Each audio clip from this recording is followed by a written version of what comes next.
నా పేరు వచ్చి Saidulu from Nalgonda. Before Vestige ఒక ఫీల్డ్ అసిస్టెంట్గా ఒక 30 years వర్క్ చేశాను. మినిమం 1200 రూపీస్ నుంచి 10,000 రూపీస్ రావడానికి 13 years పట్టింది. బట్ అదే వెస్టేజ్ని టేకప్ చేసి విత్ ఇన్ 6 monthsలో 1,05,000 తీసుకుంటాను. ఓకే, ఈ జర్నీలో దాంతోపాటు 15 monthsకి 8.5 lakhs కారు కూడా తీసుకోవడం జరిగింది. ఆ తర్వాత ఇంకొక డ్రీమ్ ఏముంటుంది అంటే అందరికీ కూడా ఒక హౌస్ ఉంటుంది. ఆ హౌస్ అనేది కన్స్ట్రక్షన్ చేసుకున్నాను. బట్ అందరూ కన్స్ట్రక్షన్ చేస్తారు, కానీ దానికంటూ ఖచ్చితంగా ఒక గుర్తింపు ఉండాలి. అవునా కదా?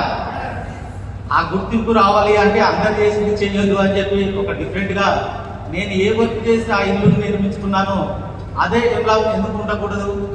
ఉంటే ఎలా ఉంటుంది? ఎలా ఉంటుంది సార్? సూపర్ కదా? అదే కాకుండా నేను ఆ ఇంటికి పెట్టుకొని అందరూ ఏం చేస్తారు? పూజారులను చూసుకుంటారు. చేస్తాను, అవునా? మంచి రోజు చూసుకొని పూజారులను పిలుచుకొని గృహప్రవేశం చేస్తారు. బట్ నేను చేసింది ఏంటిదో తెలుసండి? మన వెస్టేజ్ లీడర్స్ ఉన్నారు కదా, మన గ్రేట్ మెంటర్స్ నాగేంద్రరావు సార్,